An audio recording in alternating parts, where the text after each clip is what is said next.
Parent called the police on son's 13-year-old friend because he wouldn't leave their house. A parent called the police on their teenage son's friend because he outstayed his welcome at their house. According to a post on Reddit, the anonymous parent called officers because their 13-year-old son's friend wouldn't leave the home after a sleepover. The friend's mom also would not come and collect him, according to the thread. The parent wrote, "My son, Brian, 13, has a friend, Tom, 13, who I really dislike.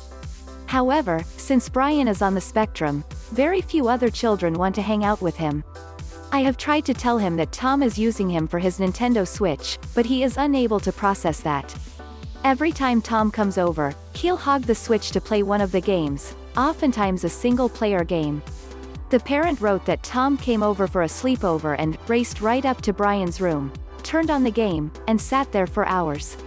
He played until 3 a.m. on Sunday morning, and then he woke up at 10 a.m., and without joining us for breakfast, started playing more, the post said. At around 12, Brian had reached his limit and told Tom that it was time to go home. He was tuned out completely. Brian then came to me asking what he should do, and I told him to be more assertive. An hour later, he came back, basically in tears, saying that no matter what he said, Tom was just ignoring him. I told Tom that he had to go home, and the kid legitimately looked me in the eye and said, "No, I don't think I will." The original poster, Op, said that they then called Tom's mother, who didn't pick up. Finally, I unplugged the machine from the wall, causing his game to turn off, but he attached the controller to the handheld part and sat on Brian's beanbag chair, again impervious to anything we said, they wrote. At my limit, I went into the other room and called the police. Since we live in a small town, the police officer, a good friend of ours, came right over. Tom finally got his act together and was taken home by the police, but on his way out I told him that he was never going to step foot in my house again. I told him not to talk to Brian at school and not to text Brian privately. An hour later, the parent said Tom's mother called and shrieked about how horribly her son had been treated. I stayed calm and told her I had called her, but she said she was busy in a meeting and couldn't talk, Brian's parents added. I've received dozens of anger-filled texts, both from Tom's mother and numbers I don't know.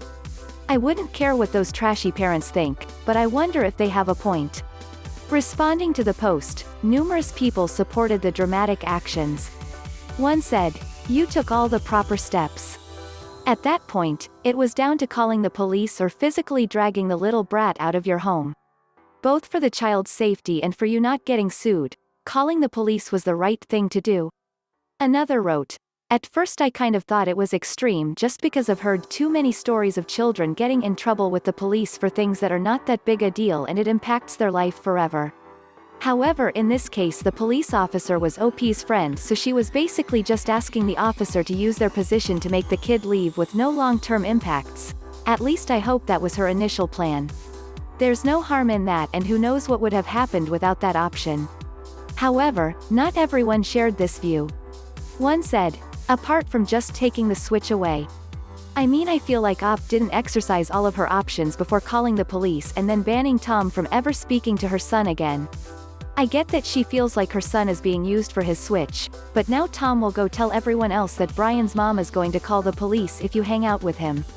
Brian will now be even more ostracized and have a harder time making friends, especially because it's a small town." Proverbs chapter 31 verses 25 to 30 said, "Strength and dignity are her clothing, and she laughs at the time to come. She opens her mouth with wisdom, and the teaching of kindness is on her tongue. She looks well to the ways of her household and does not eat the bread of idleness. Her children rise up and call her blessed, her husband also, and he praises her. Many women have done excellently, but you surpass them all." Subscribe and like.